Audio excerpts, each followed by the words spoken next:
Сәлеметсіздер ме балалар? Бүгін бізде 122-ші сабақтың тақырыбы дара және күрделі сын есім деп аталады. Бүгінгі сабақта сен дара және күрделі сын есімдерді ажырата аласың және де мәтін бөліктеріне ажыратасың. 5-ші жаттығу: мәтінді түсініп оқы. Адам табиғаттан көп нәрсе үйренді. Табиғатты ұзақ уақыт бақылау арқылы ұшу аппараттарын ойлап тапты. Мәселен, құстың ерекшелігіне назар аударып, оны ұшақ жасауға пайдаланды. Балықтарды зерттеп, сүңгуір қайық жасады. Инелікке қарап, тікұшақ құрастырды. Ал енді балалар, осы мәтін бойынша сұрақтарға жауап берейік. Мәтін не туралы? Мәтін ұшу аппараттарының шығу тарихы туралы. Екінші сұрақ: мәтін неше бөліктен тұрады? Мәтін 3 бөліктен тұрады, яғни мәтіннің басы, ортасы және де соңы. Мәтін түрін анықта. Бұл мәтін сипаттама мәтініне жатады, себебі мәтінде заттарға сипаттама жасалынып тұр. Сол себепті сипаттама мәтін түріне жатады. 6-шы жаттығу: ойлан тап. Адамдар мына көліктердің қайсысын қай жануарға қарап ойлап шығарды? Бірінші ұшақтың суреті берілген екен. Ұшақты ұшып жүрген құстарға қарап шығарған екен. Екінші, экскаватордың суреті берілген. Бұл экскаваторды аққуға қарап шығарған. Экскаватордың алдында иілгіш темірі болады ғой, сол аққудың мойнына ұқсайды екен. Келесі, қайықты жүзіп жүрген балықтарға қарап шығарған, ал тікұшақты инелікке қарап шығарған екен. 5-ші, су қайықты ит балыққа қарап шығарған екен.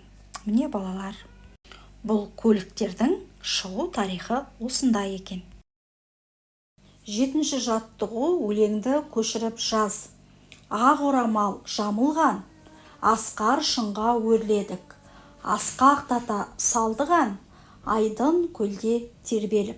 Өлеңнің авторы Сағи Жиенбаев. Ал енді балалар, осы жаттығу бойынша тапсырмаларды орындайық.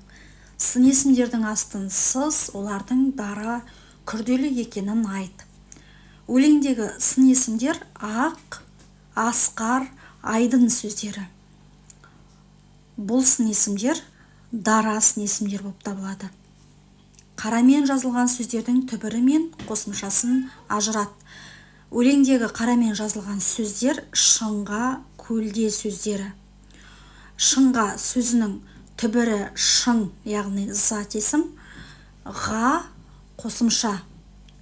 Көлде сөзіндегі көл сөзі түбірі зат есім, де қосымшасы. 8-ші жаттығу: өлеңді жатқа жаз.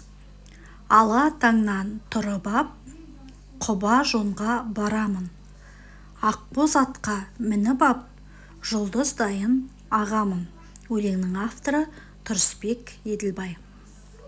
Күрделі сын есімнің астын сыз, өлеңдегі ақбоз ат ұшу аппаратына жата ма? Өлеңдегі күрделі сын есім ақбоз сын есімі. Ақбоз ат ұшу аппаратына жатпайды. Ал балалар, осымен біздің бүгінгі сабағымыз аяқталды.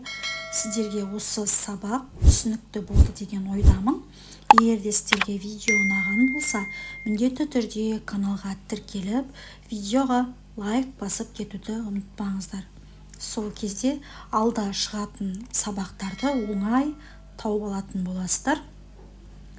Назарларыңызға рахмет. Видеоны соңына дейін қарағандарыңыз үшін рахмет. Келесі сабақта кездескенше сау болыңыздар.